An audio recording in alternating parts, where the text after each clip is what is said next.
বিবাহ হলো জীবনের সবচেয়ে বড় জুয়া। জীবনসাথী ভালো হলে জীবনটা স্বর্গ, আর জীবনসাথী খারাপ হলে জীবনটা নরক। স্বার্থের লোভে যারা রূপ বদলায় তারা কখনো মানুষের ভালো মন্দ, লাভ ক্ষতি উপলব্ধি করতে পারে না। তারা শুধু জানে সব কিছুর ঊর্ধ্বে তাদের স্বার্থটা। যদি নিজের ব্যথা টের পাও তবে তুমি জীবিত, আর যদি অন্যের ব্যথা টের পাও তবে তুমি মানুষ। কিছুই করতে পারলাম না জীবনে, না পারলাম কারোর মনের মতো হতে, না পারলাম নিজের জীবন সাজাতে, না পারলাম নিজের শখগুলো পূরণ করতে। অবশেষে আফসোস নিয়েই একদিন পৃথিবীর মায়া ছাড়তে হবে। নিজেকে সবসময় প্রমাণ করতে নেই। যে যা ভাবছে ভাবুক, আপনি আপনার মতো থাকুন। মানুষ যখন একা থাকে তখন সে নিজের থেকে তার প্রিয় মানুষের কথা বেশি চিন্তা করে। কষ্ট মানুষকে কাঁদায় না, কাঁদায় তো সুখ, যা ক্ষণিকের জন্য আসে আবার চলে যায়। জীবনে একটা ভালো দিন পাওয়ার জন্য অনেক ভালো খারাপ দিনের সাথে লড়াই করতে হয়। ভালো লাগার মানুষ হাজারো হতে পারে, কিন্তু ভালোবাসার মানুষ সে তো একজনই। চরিত্রবান ব্যক্তির কাছে তার কালো স্ত্রীও দুনিয়ার সবচেয়ে সুন্দর নারী।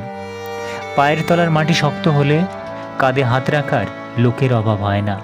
পুরুষ সেই মানুষটাকে শাসন করে যাকে সে কখনো হারাতে চায় না। ভেঙে পড়া জীবন নয়, ভেঙে পড়ার পর নিজেকে তৈরি করাটা আসল জীবন।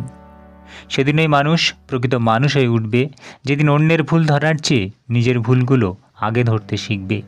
পৃথিবীর সবচেয়ে ভয়ঙ্কর প্রাণী হচ্ছে মানুষ। এরা নিজেদের স্বার্থে সব কিছু করতে পারে। আজকাল মানুষ প্রশংসা করে লোভে, আর সমালোচনা করে ক্ষোভে। চালাক হলেই মানুষ হওয়া যায় না, চালাক তো শেয়ালও হয়।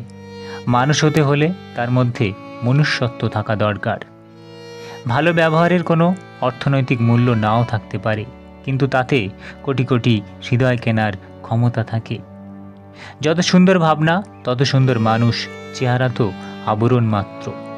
জীবনের প্রতিটি দিন হেসে ও হাসিয়ে কাটাও, ভালো কিছু করে ভালো কিছু চেয়ে কাটাও। কারণ সন্ধ্যায় শুধু সূর্যই ঢলে না, তোমার জীবন থেকে একটি দিনও ঢলে যায়। কাউকে যদি বেশি মায়া করো তবে সেই তোমাকে সবচেয়ে বেশি কষ্ট দেবে। স্বার্থপর হওয়ার জন্য অবশ্যই আপনাকে চালাক হতে হবে, কারণ বোকার কখনো স্বার্থপর হতে পারে না। স্বার্থপর মানুষগুলোই ভালো থাকে, আর বোকা মানুষগুলোই অন্যকে ভালো রাখে।